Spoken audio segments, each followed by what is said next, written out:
12 വർഷത്തിലൊരിക്കൽ മാത്രം പൂക്കുന്ന നീലക്കുറിഞ്ഞി പതിവ് തെറ്റിക്കാതെ ഈ വർഷവും ഇടുക്കി ജില്ലയിൽ പൂത്തിട്ടുണ്ട്.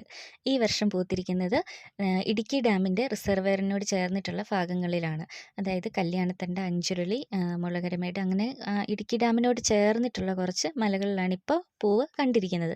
കഴിഞ്ഞ വർഷം പൂത്തത് അടിമാലി, രാജാക്കാട്, രാമക്കൽമേട് ഈ സൈഡിലൊക്കെ ആയിരുന്നു കഴിഞ്ഞ വർഷം കൂടുതലായിട്ടും പൂക്കൾ കണ്ടിരുന്നത്. അപ്പോൾ ഈ വർഷം ഇപ്പം ഒരാഴ്ചയൊക്കെ ആയിട്ടേ ഉള്ളൂ പൂ വിരിയാനായിട്ട് തുടങ്ങിയിട്ട്. ഇതിനി നല്ലപോലെ വിരിയണമെങ്കിൽ ഒരു 1.5 മാസമൊക്കെ പിടിക്കും. അപ്പോൾ ഈ സമയത്തെ കാലാവസ്ഥ എന്ന് പറയുമ്പോൾ മഴ, മഞ്ഞ് ഇതെല്ലാം കൂടെ വിട്ട് വിട്ട് നല്ല ഭംഗിയാണ് ഇവിടെ നിന്ന് നോക്കുമ്പോൾ കാണാനായിട്ട്. എപ്പോഴാണ് മഞ്ഞ് വീഴുന്നതെന്നൊന്നും അറിയത്തില്ല.